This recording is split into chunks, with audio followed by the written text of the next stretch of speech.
Agustín porque habló, pero... Igual, no date con eso de abierto y cerrado, nunca lo escuché. No tiene otro nombre, ¿no?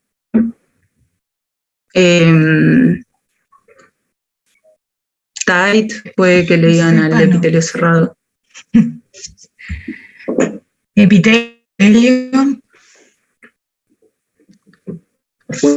Yo también lo relacioné a que el intestino delgado tiene más absorción de líquidos debido a los tipos de uniones que tienen las células epiteliales, que en este caso serían uniones ocluyentes, y también tiene estas proteínas, por ejemplo están las ocluinas que tenía, recuerdo, que esto es de biología molecular, que estas también permiten el pasaje de agua de una manera más regular.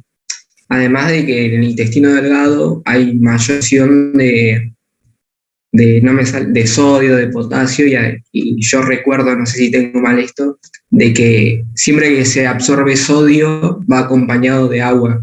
Entonces, bien, por esto me parece que hay mayor absorción de agua en el intestino delgado que en las otras partes del tubo digestivo. Bien, muy bien, muy bien. Porque el sodio es un osmolito activo, donde se mueve el sodio, se mueve el agua. Está muy bien.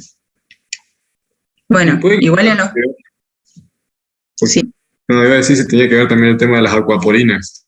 Si es posible que tenga más acuaporinas en el intestino, porque lo que decía el compañero, si tiene microvellosidades, acuaporinas. Eso realmente no sabría decirte la cantidad de acuaporinas que tiene, pero sí, obviamente, proporcionalmente va a tener muchas más acuaporinas. Que piensen en lo que estaban diciendo ustedes, el tema de las microvellosidades y los pliegues que tiene el intestino delgado, aumenta mucho la superficie de absorción, que en cambio en colon no tenemos tanta superficie, entonces también eso es un factor que modifica la absorción. Bueno, el tema de las uniones igual lo vamos a seguir viendo, sí. ¿Pasás al otro, Vic? Claro. Bueno. La primera barrera que seguramente aparece en el modelo es el epitelio de revestimiento del tubo digestivo, que es el medio externo del medio interno del organismo y que tiene tanto función absortiva, secretora y de defensa. A partir de sus conocimientos de histología del epitelio del intestino delgado, en el modelo tienen que, donde están las flechitas, indicar qué tipo de uniones celulares son. Eso lo pudieron hacer estas dos que están marcadas ahí. ¿Esta qué es? La que sería más apical sería la zonula occludens. Bien, zonula occludens o unión estrecha. Muy bien. ¿Y la que está acá abajo? Sería adherente. Bien. Adherente. Bien. ¿Pasas, Vic, por fin?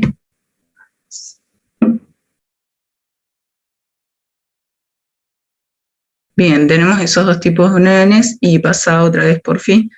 Aquí el grafiquito no me acuerdo bien de qué, pero bueno, acá tenemos estas uniones que estamos viendo por ahora son uniones célula-célula. ¿Puedes pasar, Vicky, por fin? Y las que estamos viendo ahí son la unión estrecha y la unión adherente, que bueno, la unión estrecha está formada por claudina y ocludina, como dijo uno de los compañeros, y están asociadas a los filamentos de actina. Y las uniones adherentes tienen la proteína caderina. ¿Puedes pasar, Vic, por fin? Y acá hay un dibujito como para que vean, ¿sí?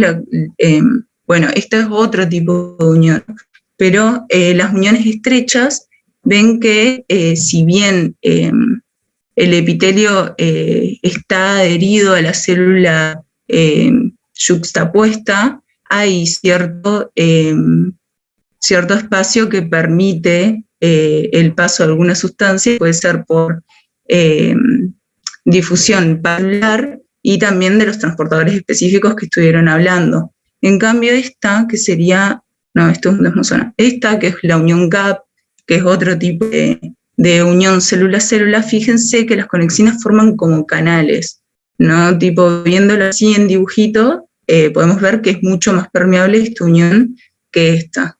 Y es importante el tema de que están divididos en zonas, porque este tipo de uniones siempre las vamos a encontrar a esta altura o a esta altura. Y los desmosomas más abajo, hemidesmosomas acá, ¿sí? ¿Tienen alguna duda en relación a esto? Porque es como más que nada teoría esto. Y sí saber cuáles son más permeables o no, y que son los que le van a dar las características de un epitelio cerrado o un epitelio abierto. Claro, aplicándolo a lo que vieron en la guía, esto es a lo que nos referíamos cuando hablamos de los tipos de epitelios y las características que van a tener los diferentes órganos. Según las uniones que encontremos, va a ser también la función que va a tener ese órgano. Si va a ser más absortiva o menos, si va a tener una función más permeable o no, si van a pasar proteínas o no, como lo vimos en la barrera hematoencefálica con el tipo de unión que tenía, que cuáles eran.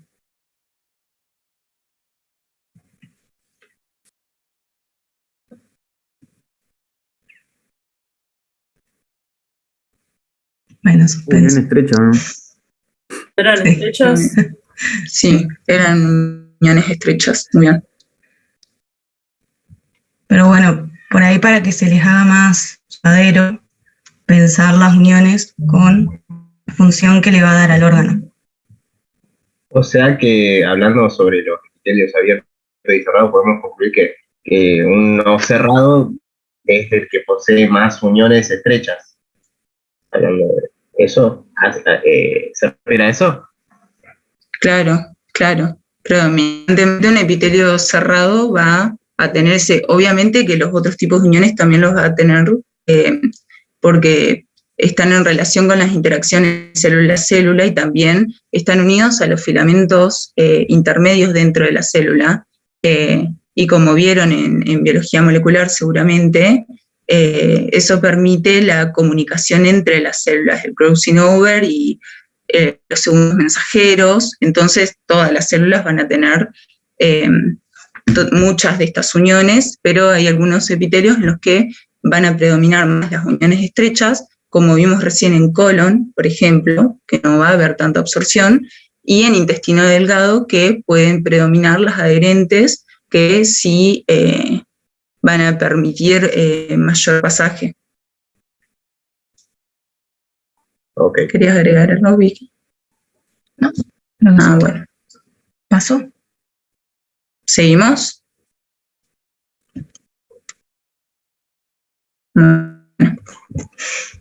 Sí. 3. Se ha demostrado que la movilización de agua a través del epitelio del intestino delgado está íntimamente relacionada al transporte neto de solutos, principalmente de sodio. El transporte a través de epitelios permite establecer las bases de transporte transepitelial y aplicarlo a cualquier epitelio de intercambio. Este modelo teórico de transporte a través del epitelio se basa en los siguientes elementos que usted ya conoce de biología, bioquímica y biología molecular y que debe ubicar en el modelo. El mecanismo activo de transporte, de generación de gradientes de bomba de sodio y potasio TPasa vasolateral, mecanismo de difusión de sodio y el mecanismo de difusión de potasio. ¿Alguno pudo hacer el modelo de esta célula? Porque es como en este texto te describe los transportadores y cómo tenés que ubicarlos en la célula. ¿Alguno pudo hacer el dibujito?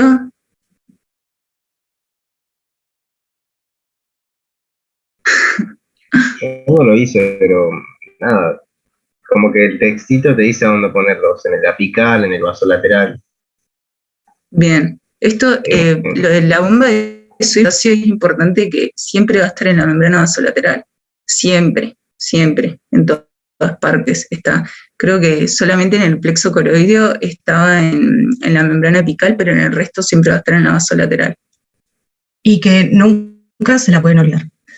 Cualquiera sea el gráfico que hagan, siempre va a haber una bomba sodio-potasio. Va a ser la que va a dar la diferencia del potencial epitelial. Si no hay bomba sodio-potasio, caput la célula. Bueno. Pero la bomba sodio-potasio solo en el plexo coroideo va a estar en la zona en la luz, en la luminal. Sí. Es lo mismo que apical. Claro. Y en el resto de la célula va a estar a los costados de la célula. Vasolateral. Claro, sí, en la membrana vasolateral. Porque la membrana vasolateral que pone en el intestino, en la membrana vasolateral de un enterocito, ¿qué estructura vas a tener? Otro enterocito. El vaso lateral. Claro. Porque si decimos apical, te imaginas que está la luz del intestino. Claro. Y la vasolateral. Está otro enterocito. Pegado a la membrana basal, digo. Tipo, está el enterocito, la membrana basal, ¿y qué estructura hay por debajo? Los capilares. Que es importante, los capilares, totalmente. Los vasos sanguíneos para el intercambio. ¿Sí? Entonces, la bomba sodio-potasio está abajo.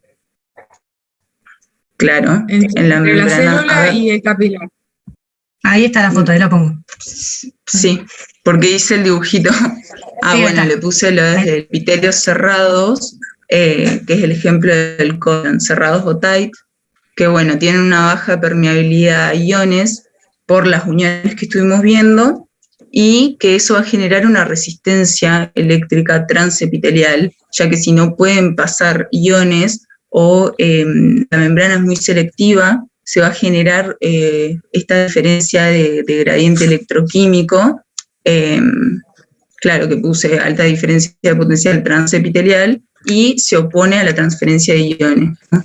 Entonces, bueno, acá tenemos el dibujito, les puse en la membrana apical, mencionaba el transportador SGLT, que es de sodio y glucosa, las acuaporinas y los transportadores ENaC de sodio. Y esta que vendría siendo la membrana vasolateral, que acá abajo tendríamos a los capilares, está la bomba de sodio y potasio y el agua que difunde libremente. Había transportadores, pero bueno, se los puse en 2 células porque eran un montón. Tenemos el intercambiador de sodio y protón, después de ion bicarbonato y cloro, también en la membrana apical, y en la membrana vasolateral tenemos el KCC1, que es de cloro y potasio, y otro SGLT, que este es el 2, para la absorción de glucosa, ¿sí? Porque piensen que los transportadores que están acá están movilizando iones y glucosa, por ejemplo, y esto tiene que ir a algún lado, ¿no? Entonces tenemos que tener transportadores de ambos lados de la membrana, pero también la simetría de estos transportadores es lo que va a determinar hayan iones que puedan absorberse y otros que solamente se excreten, ¿sí?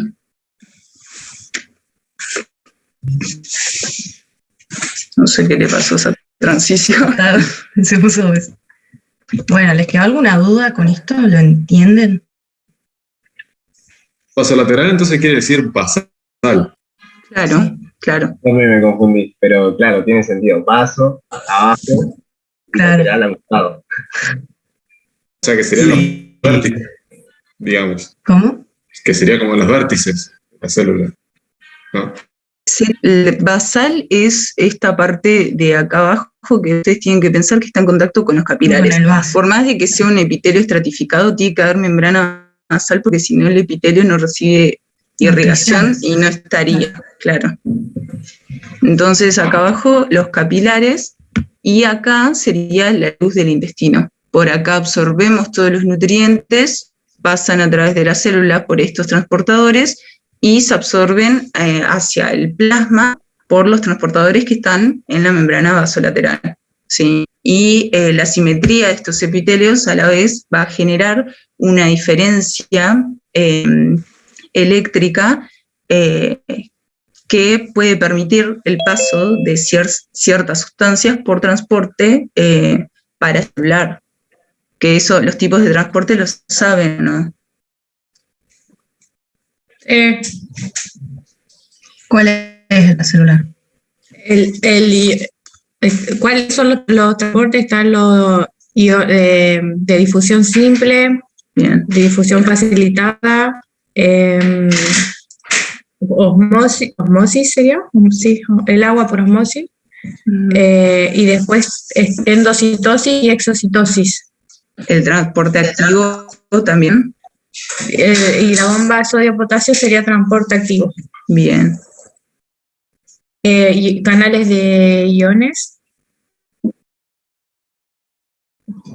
Claro, que en realidad serían todos estos, son canales iónicos, pero el tipo de transporte se refiere a si es necesario una proteína, porque poner la difusión pasiva no es necesario un transportador, en la difusión facilitada sí, y el transporte pasivo y activo lo que diferencia es si es necesario el uso de energía, de la moneda energética, que es el ATP, en caso de que los iones que se movilicen sean contra de su gradiente de concentración. Sí. Bueno, pues tengan en cuenta también que los... iba a decir lo de los canales, que nada, tienen que tener en cuenta cuando son pasivos o de fuga, cuando son voltaje dependiente y ligando dependiente. Eso, lo de ligando dependiente se relaciona más a las hormonas, pero es importante para entender después en endocrino los ejes y cómo llegan las hormonas a los distintos órganos y hacen su efecto, digamos.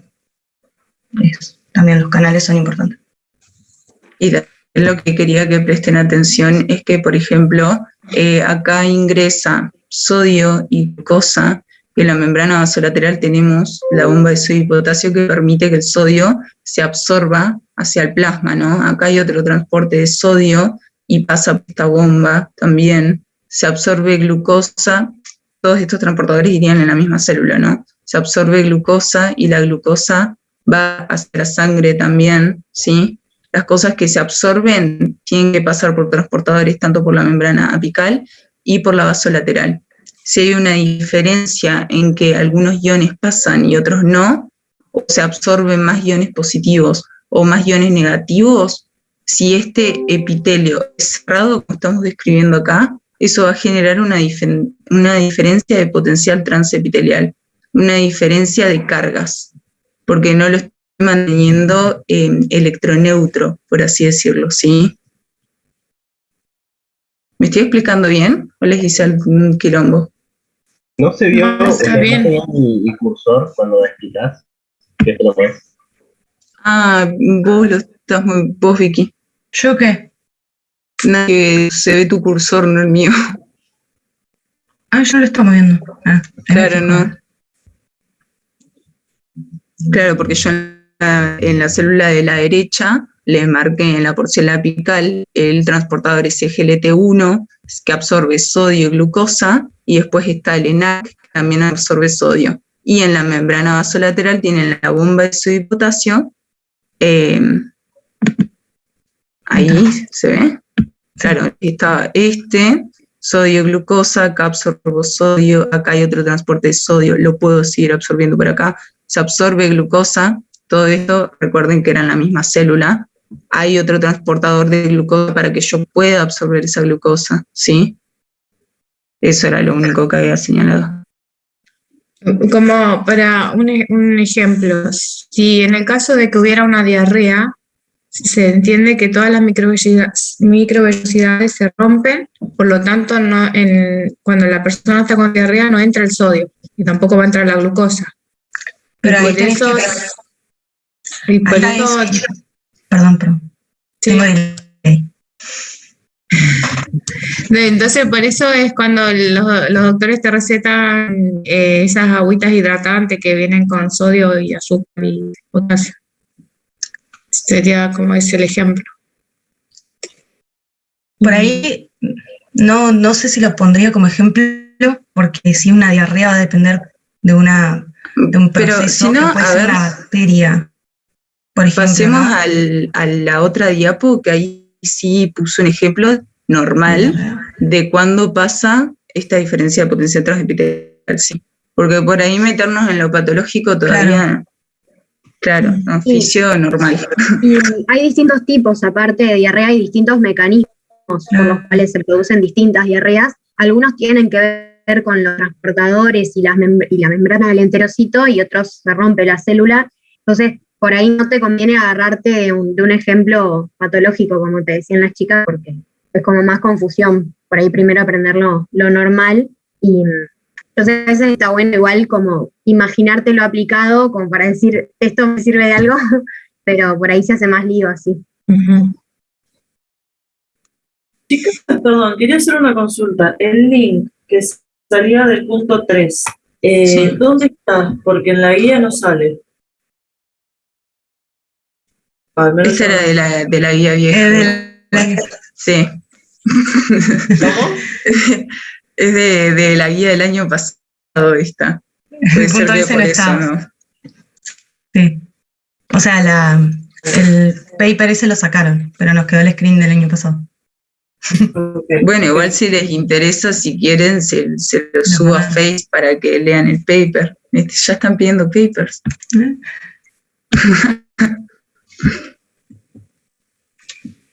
Pasa. Sí, ahí está.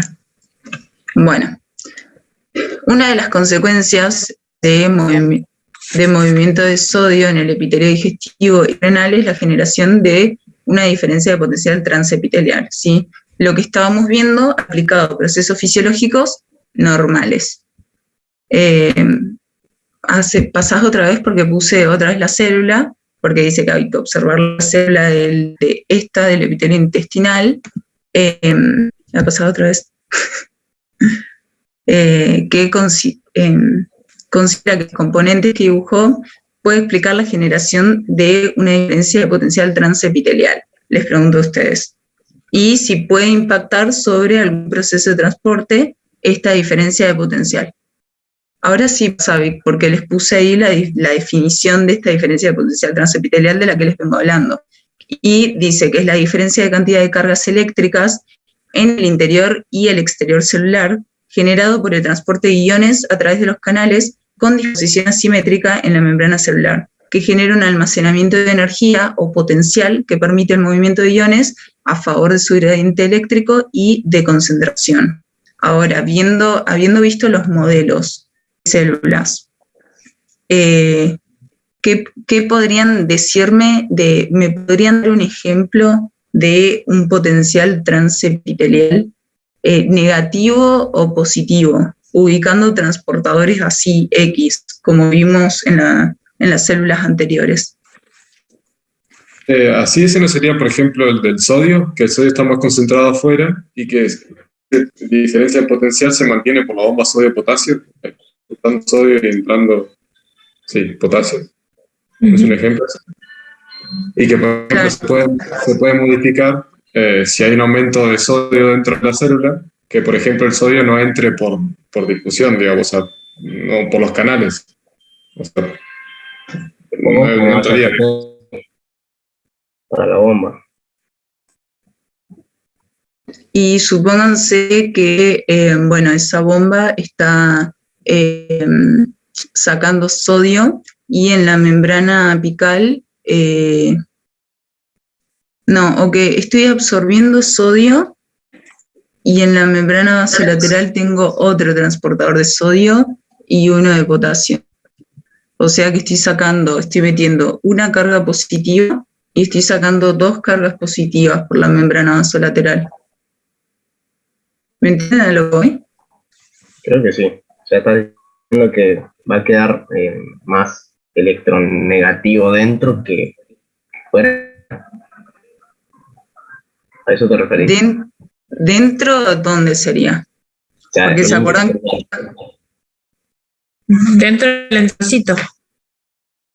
¿Se acuerdan que les mostré igual que cuando se absorben, hay un lado de la membrana y otro, si no estamos viendo el potencial de membrana intracelular, sino lo que estábamos viendo en el intestino era la diferencia entre el medio interno y el externo.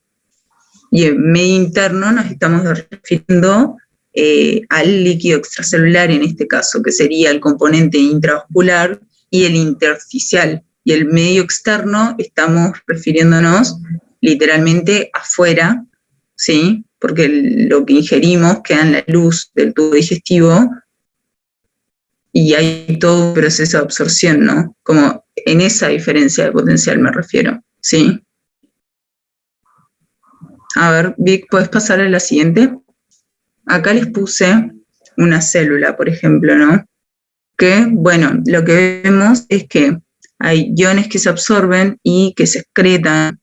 Esto era lo que les decía, que puede haber un transporte paracelular. y iones que directamente no van a entrar, ¿sí? Entonces, la diferencia de potencial transepitelial sería a través de este epitelio entre la luz intestinal y el líquido extracelular. Bien. Por la disposición de esto, ¿sí? Dentro de la célula no nos metemos, ¿sí? Estoy haciendo la comparación entre medio externo y medio interno. ¿Sí? Sí, ahí entendí. ¿Me pasas, Vic, por favor? Acá les puse otro ejemplo, ¿sí? Que esto lo van a ver en renal, cuando vean la reabsorción, la formación de orina y el sistema de contracorrientes. Este es el túbulo contornado, el túbulo colector, ¿sí? Esto es una célula principal. Acá tenemos el transportador de sodio, ENaC, como el del punto anterior, este también. Estos crean que eran los ROMK, ¿sí? La bomba de sodio y potasio en la membrana vasolateral. Estoy aplicando sodio y el sodio pasa acá, que sería la sangre. Y está ingresando potasio. Y el potasio en parte se excreta, pero también vuelve nuevamente acá, ¿sí? Y es lo que les decía. Reabsorción sería acá porque estoy en renal, no en digestivo. Estoy reabsorbiendo una carga positiva y otra carga positiva que no por acá, ¿sí? Algunas sí, pero hay más transportadores, entonces sería la diferencia de que estoy reabsorbiendo dos cargas negativas y no estoy eliminando, por ejemplo, dos cargas negativas también, ¿sí? No me va a quedar electroneutro. Por eso la diferencia de potencial transepitelial acá es negativo. ¿Me expliqué bien? Cuando hablas de transepitelial, entonces te referís a la mucosa apical, ¿no? Digamos, la luz. La comparación entre la luz y la sangre. Claro. Y la diferencia de potencial lo que me va a permitir es que hayan ciertas moléculas, iones no, porque no pasan por transporte paracelular, que puedan difundir a favor de su gradiente de acción electroquímico, ¿sí?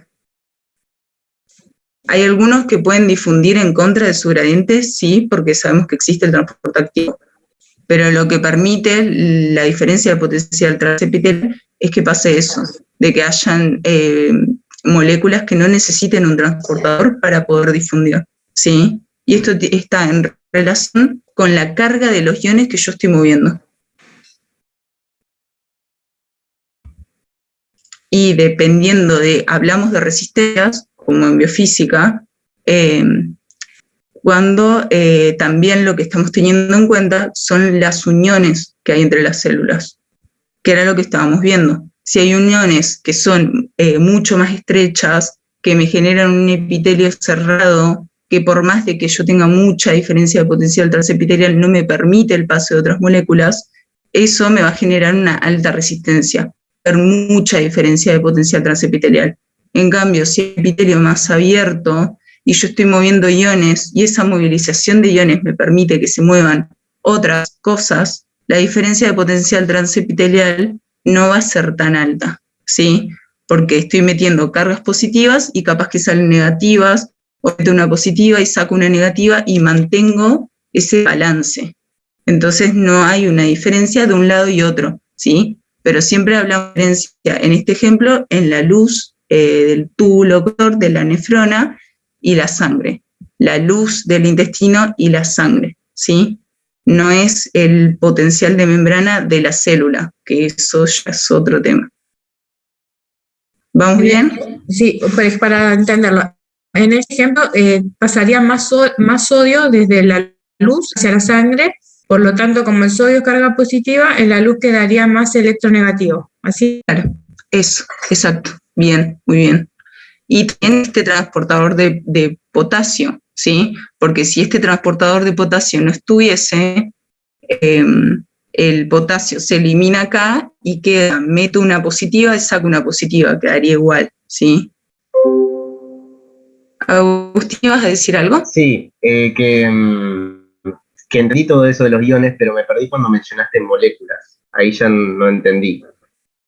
Sí, no, y usé re mal la palabra. O sea, lo que difundiría, discúlpenme, lo que difundiría sería agua, ¿sí? Porque ustedes, igual, moléculas no polares difunden fácilmente, polares pequeñas difunden, iones no, porque están cargados, esos necesitan un transporte facilitado, un carrier en su defecto, ¿sí? A ese tipo de moléculas me refiero.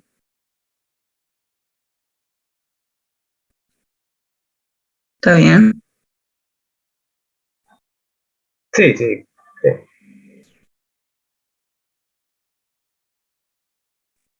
No, estoy muy convencido. No, pero bueno, después no tengo que leer más que no alcancé a leer esto. Pero, Sí, yo sí. Esto igual de los transportadores que estoy diciendo,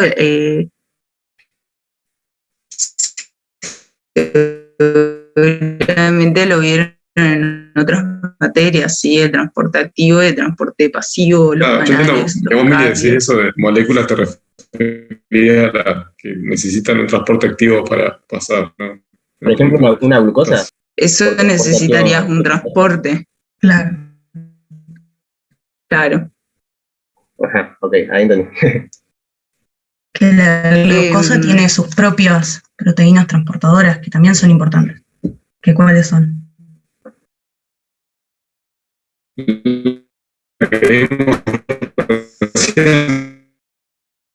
La luz, ¿no? Claro, que dependiendo el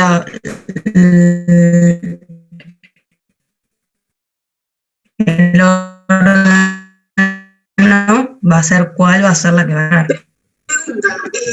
Negativo más positivo, que en este caso es la parte de la luz, digamos, porque recién dijimos que quedaba, o sea, como que el sodio ingresaba, entonces afuera queda menos, y por eso era más negativo. Claro, pero aparte de fijarte de los transportadores que hay de este lado, tenés que fijarte de los que están del otro lado de la membrana.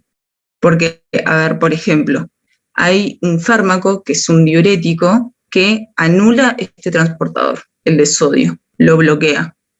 Entonces, si yo no estoy reabsorbiendo sodio, la bomba de sodio y potasio no va a funcionar tampoco. Entonces, dejo de movilizar cargas y el sodio queda en la luz. No hay una diferencia de potencia transepitelial. Para movilizar el sodio necesito un transportador, entonces se elimina. No tengo forma de absorberlo. Y tampoco absorbo agua porque el sodio mueve el agua. Igual no se preocupen si no lo entienden, porque se ven renales recién. O sea, lo importante es el concepto de la diferencia del potencial.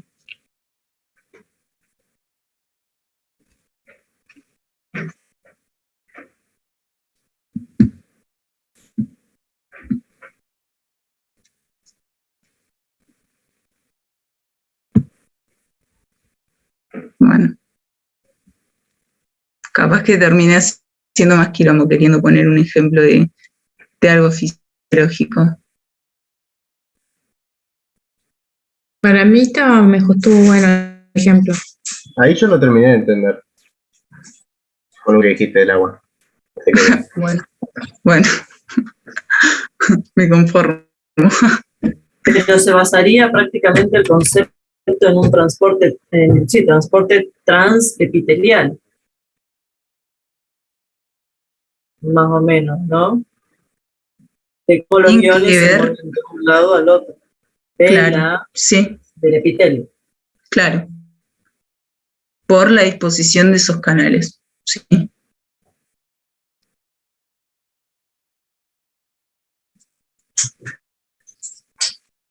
¿Tienen alguna pregunta? Y con respecto o sea, esta diferencia de potencial transepitelial, que sea, qué sé yo, en la luz más negativo y en el líquido extracelular más positivo, ¿qué significa eso? ¿Que es bueno, que es malo, que hay diferencias que se tiene que equilibrar? ¿O debe ser así? ¿Cómo lo entiendo? Lo que va a movilizarse.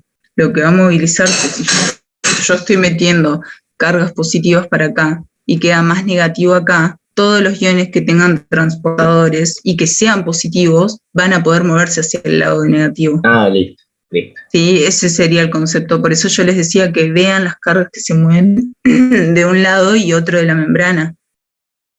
Bien. Y por eso les puse el ejemplo de que si bloqueo este canal, que es el que me está generando la diferencia de potencial transepitelial, junto con la bomba de sodio y potasio, no voy a tener forma de reabsorberlo. Y tampoco se va a generar esa diferencia transepitelial porque no estoy moviendo iones. ¿Sí? Está en relación con la movilización de iones y la diferencia que hay de un lado y otro de la membrana, ¿sí? Perfecto. Bueno, ¿seguimos? Hay algo que no me terminé de cerrar. Viste que desde la luz, entra sodio a la célula y sale hacia lo que sería el espacio extracelular. Sí.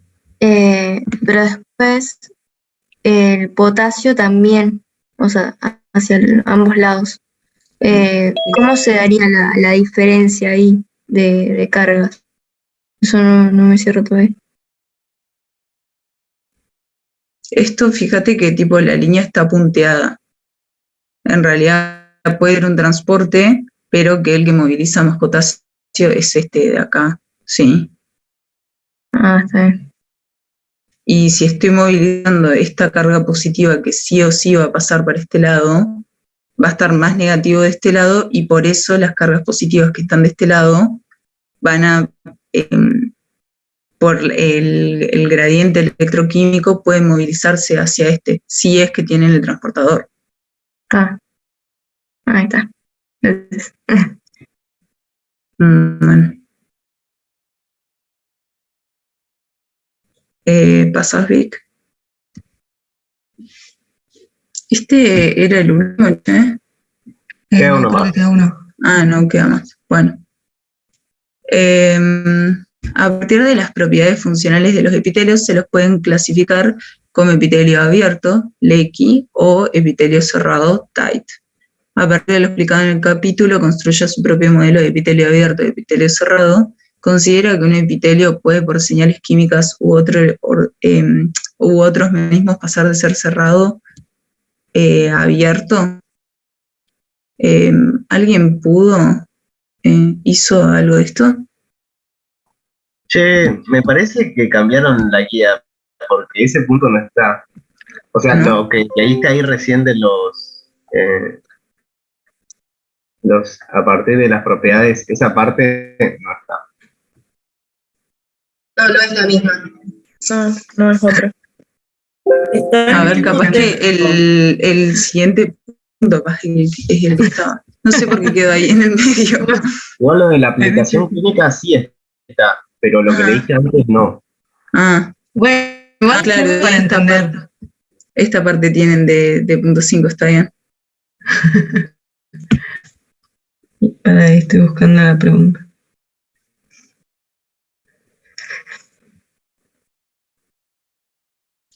Lo mandaron. Ok.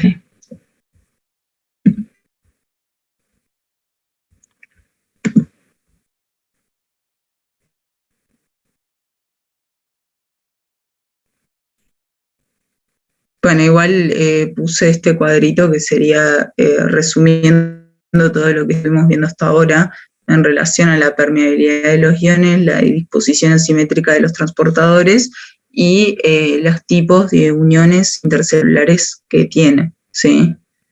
Los epitelios cerrados, la baja permeabilidad de los iones, la resistencia transepitelial, lo que habíamos dicho de que si hay transportadores los iones no pueden pasar, entonces va a haber diferencia entre un lado y otro.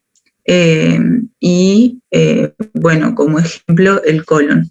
Y los epitelios abiertos que sí tienen alta permeabilidad a los iones, la baja resistencia, que va a hacer que la diferencia potencial transepitelial sea menor, ya que iones pueden difundir con mayor facilidad. Y el ejemplo era el duodeno.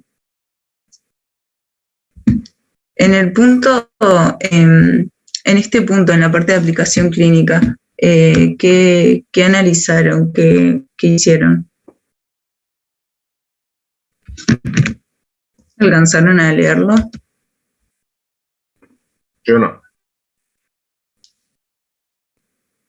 Nosotros en ese punto lo que hicimos primero fue comparar las dos situaciones de un individuo normal y un individuo con fibrosis quística, y también ubicarnos un poco dónde estábamos, que si no me equivoco, esto era en relación a la cavidad nasal, Bien. donde se hacía el estudio.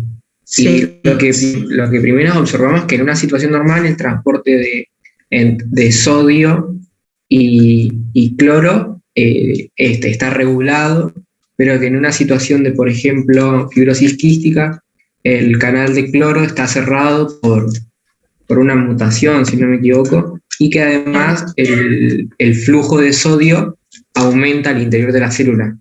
Y esto después se grafica en la diferencia de potencial transmembrana, que en un individuo normal es de menos 20 milivolt, y en este individuo de fibrosis quística era de menos 50 milivolt. Y eso, según lo que yo había leído, lo que yo entendí en realidad, se debe a que está entrando muchísimo más sodio dentro de la célula, por lo que produce esta diferencia de el que sea más negativa el epitelio. Bien, bien, muy bien. Acá están los dibujitos abajo. ¿Ve mi cursor? Sí. Bueno, acá tenemos el transportador ENaC y este es el CFTR, que es el que se muta en la fibrosis quística, ¿sí? Acá estamos metiendo una carga positiva y sale negativa, ¿sí? Este lo podríamos comparar con un epitelio abierto. Permite el paso de iones, mete una carga positiva, sale una negativa. La diferencia de potencia transepitelial no es alta acá, ¿sí? Acá pone valores y que es más fácil para entenderlo, ¿no? Pero sigo tipo con la explicación como lo que venía diciendo antes para no meternos con números y otras cosas. Y bueno, en la fibrosis quística el que se muta es este de acá, ¿ok? Entonces sigue entrando sodio, entra sodio, entra sodio y no estoy sacando esta carga negativa. Entonces, la diferencia de potencial transepitelial acá, ¿qué les parece? ¿Que va a ser positiva o negativa? Negativa. Muy bien, muy bien. ¿Sí? ¿La van llevando mejor? ¿Este ejemplo sirve más? Sí. Sí. Es como el anterior, básicamente, pero con uno tapado. Bien, bien. Bueno, buenísimo, buenísimo. ¿Y qué sigue ahí? Ah, el punto de endotelio. No, este es el último. ¿Tienen este como último? Sí, este es el último. Era. No, es el último. Este es el que viene. No, es lo último. Y viene lo que habíamos puesto de endotelio además, para hablar.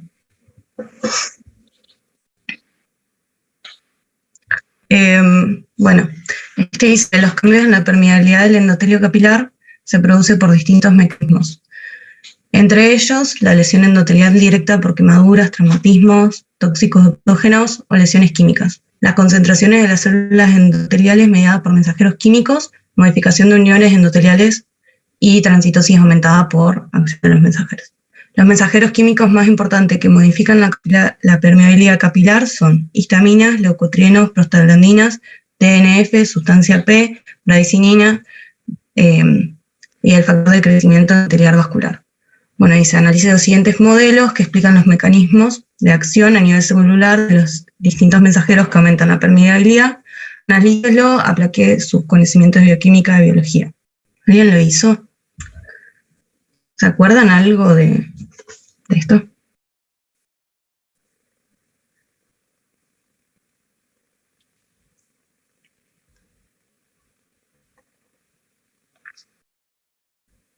¿Nadie?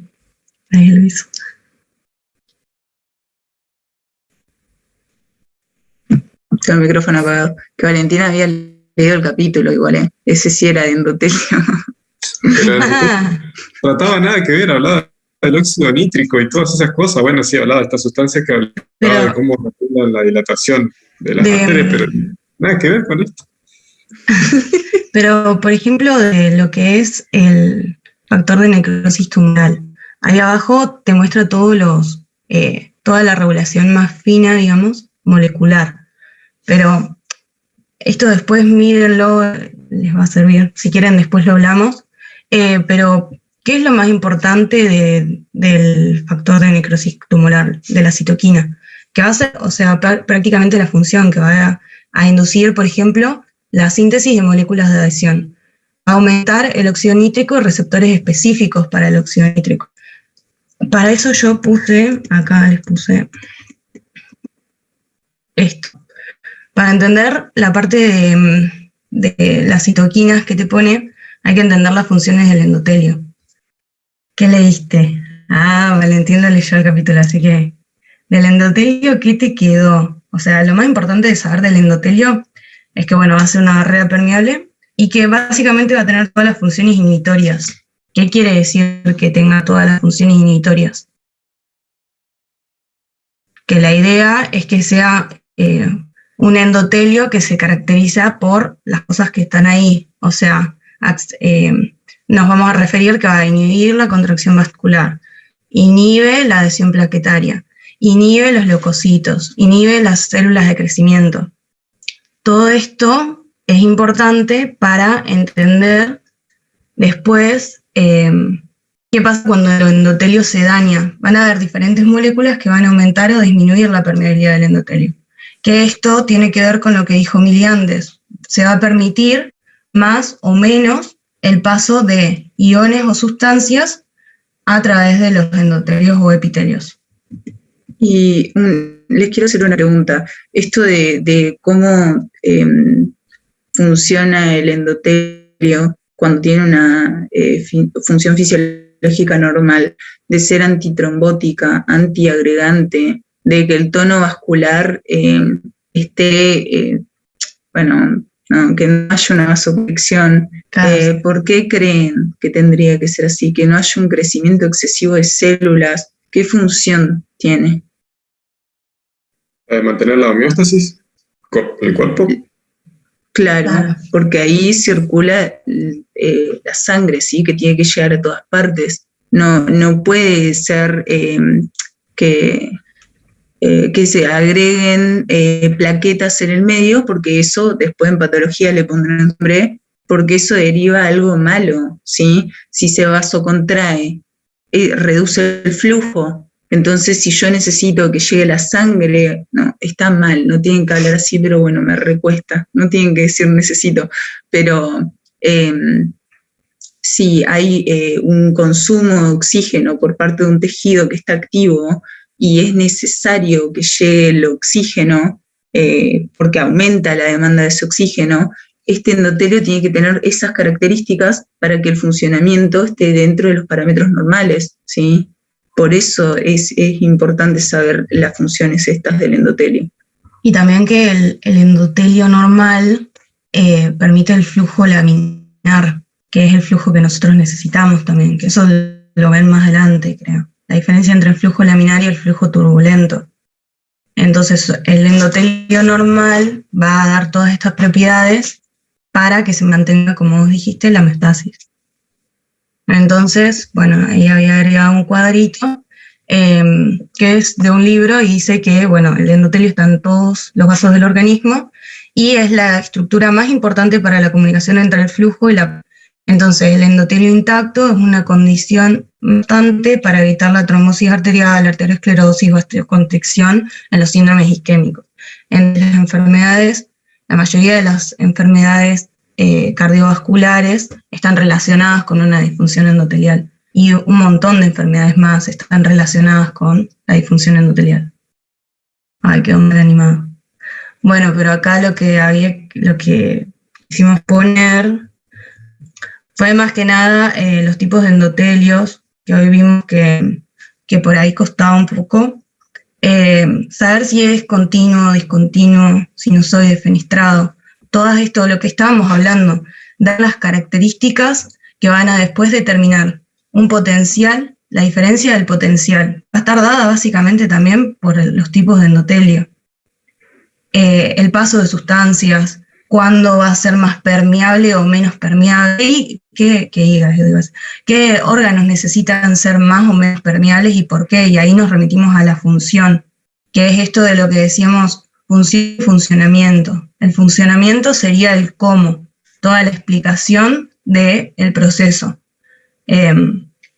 Y la función es, secretor, diferentes funciones que le van a dar la característica a ese órgano específico. ¿Se entiende?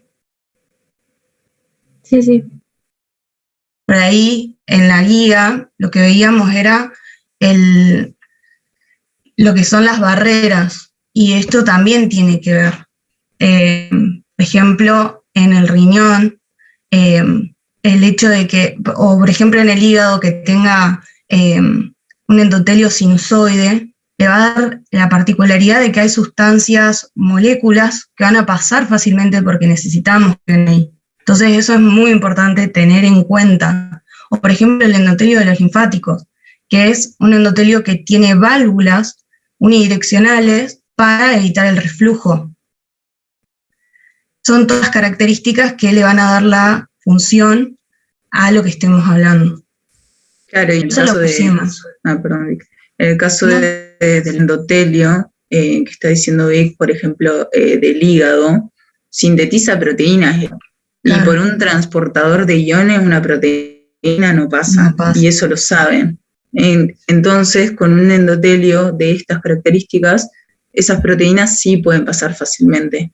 En cambio, en el fenestado de riñón no pasa una proteína, ¿sí? Y si se llegan a encontrar proteínas en la orina, es porque este endotelio se dañó, porque el tamaño de esos poros no da para que pase una proteína, ¿sí? Entonces lo puse más que nada para relacionar estructura-función.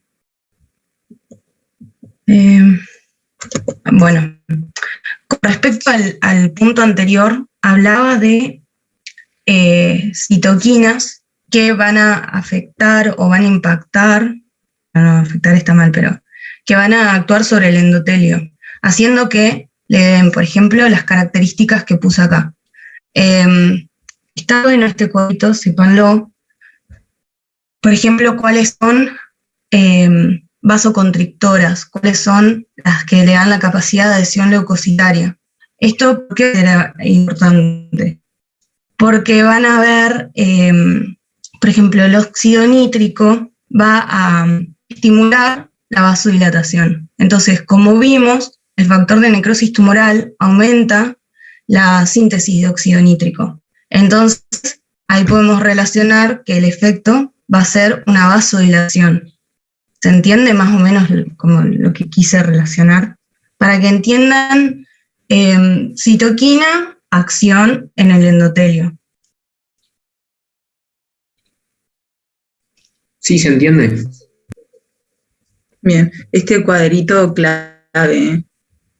Son todas las que después van a ustedes encontrar, y cuando hablan, por ejemplo, de coagulación, los glucosaminoglucanos, la trombomodulina, bueno, la prostaciclina, eso por ahí no tanto, pero bueno, todo lo que es factor tisular, von Willebrand, el factor de acción plaquetaria, ustedes tienen que saber qué es lo que lo hace procoagulante o anticoagulante al endotelio, y así a ustedes les va a ser más fácil cuando haya un daño endotelial y, por ejemplo, vamos a necesitar factores procoagulantes, nosotros ya sabemos expresar factores como, por ejemplo, von Willebrand. Después veremos qué hace ese factor, pero lo importante es saber cuáles son estas moléculas que estimulan al endotelio a reaccionar de una u otra forma.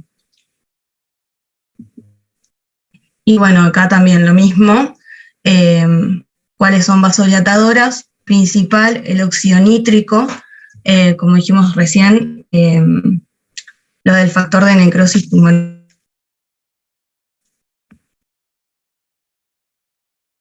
Uy, se trabó de... Sí. Te trabaste, Vic. Oh.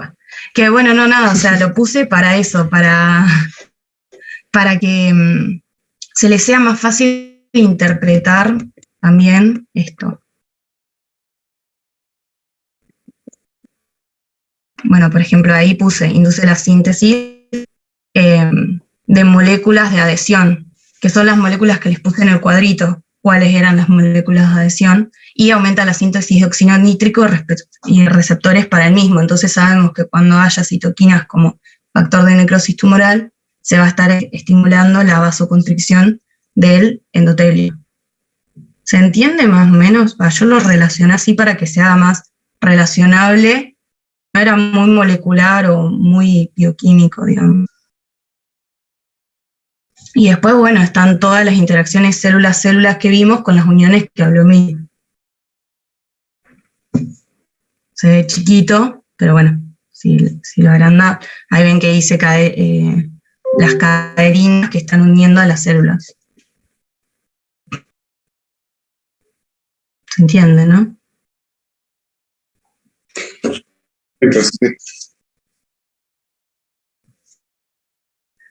Bueno, el factor de crecimiento endotelial, ¿alguien buscó qué era o qué hacía? Yo antes tenía una duda con respecto a las selectivinas. ¿Las selectivinas eran? No, las que habías dicho, la densidad. No, nada que ver. Pues yo leí que las selectivinas eran donde se unía el leucocito y no sé qué, liberaba citoquinas y un montón de cosas de eso que mencionaba el texto. Ese es un tipo de interacción célula-célula y lo van a ver aplicado cuando vean inmune, ¿sí? Hay una parte de cuando está migrando lo que se conoce genéricamente como glóbulos blancos, cuando está migrando hay una parte que se llama diapédesis. En la diapédesis esos glóbulos blancos se tienen que pegar lo más que puedan al endotelio para poder pasar a través del endotelio e ir al lugar donde hay una bacteria o lo que fuere. Entonces, las células, los glóbulos blancos expresan ciertos receptores que interactúan con los receptores del endotelio, que esas son las moléculas ICAM-BCAM. Entonces, claro, eso les permite unirse y que puedan pasar para el otro lado. Eso sería un tipo de interacción célula-célula, por ejemplo.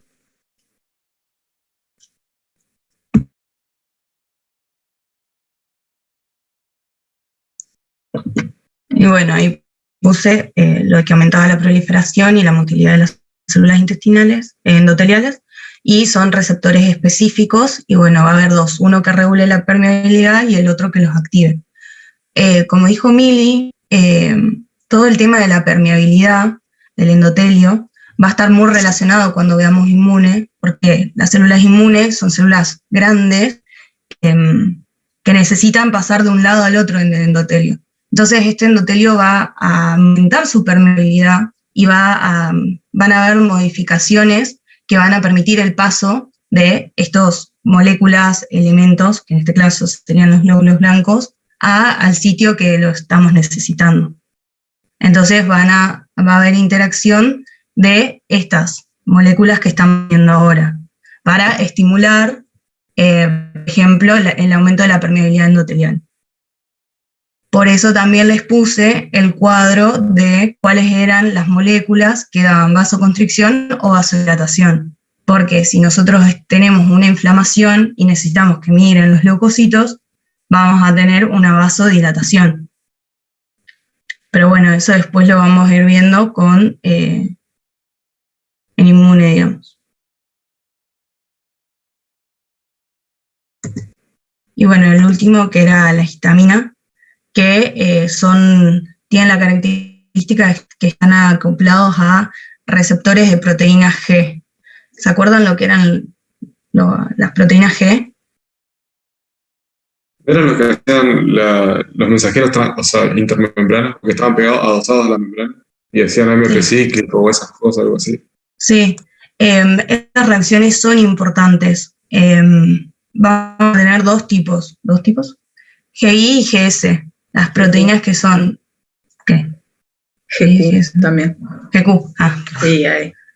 Pero bueno. Hay un montón igual. Sí. Pero bueno, o sea, van a ser importantes en la parte molecular para ver si esos segundos mensajeros que lleguen al endotelio van a desencadenar reacciones inhibidoras o estimulantes, digamos, de alguna forma, en ese endotelio, que las vamos a ir viendo después por cada sistema. Pero acuérdense, GS sintetiza, o sea que estimula, GI inhibe. Inhibe. ¿Sí? Por Y eso bueno, Ay, perdón. Sí, no. No, que por eso distintas moléculas en distintos tejidos van a provocar diferentes respuestas o eferencias, porque en realidad están en relación con el tipo de receptor que está en ese epitelio y acoplado a qué proteína G, ¿sí? A ver, un ejemplo de algo que ustedes ya saben, el sistema simpático, ¿no? Una situación de lucha y huida.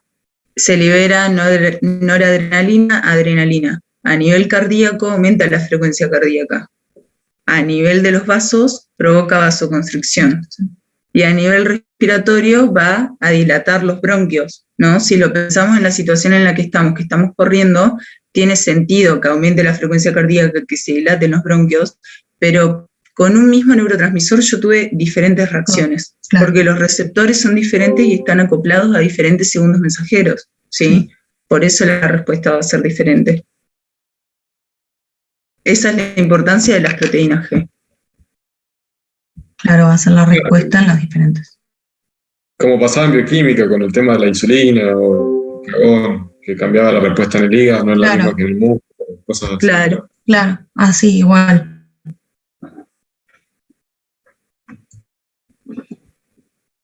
Y eso era todo. Sí.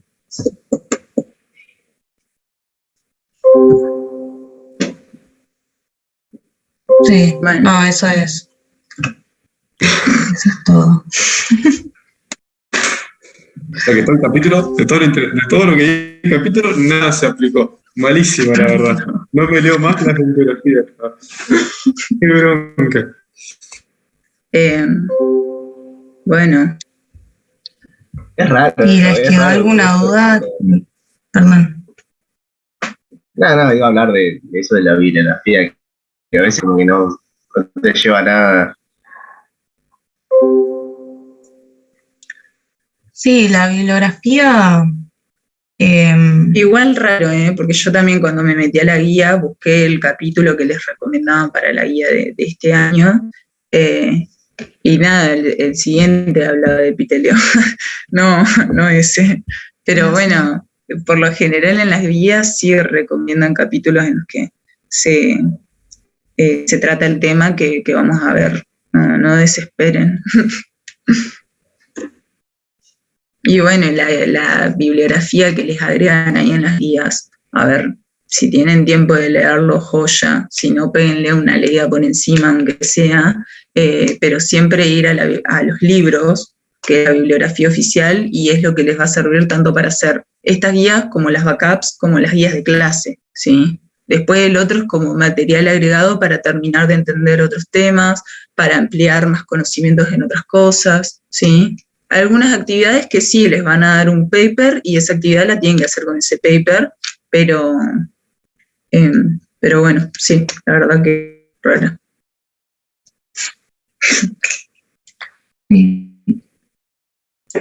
Pero bueno, esperamos que se haya entendido un poco algo, que hayamos despejado algunas dudas que les hayan surgido con el tema y bueno, en cualquier cosa después no tenemos problema en que nos consulten, ¿sí? Sí, lo bueno del presencial es que también nos pueden preguntar ahí. Por ahí es más fácil explicar algo cara a cara que...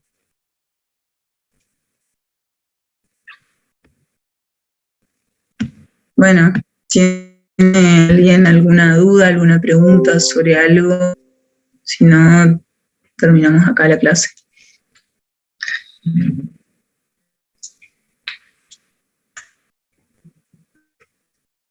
Gracias. Bueno, buenísimo. Muchas gracias. Nos vemos. Chao. Buena onda.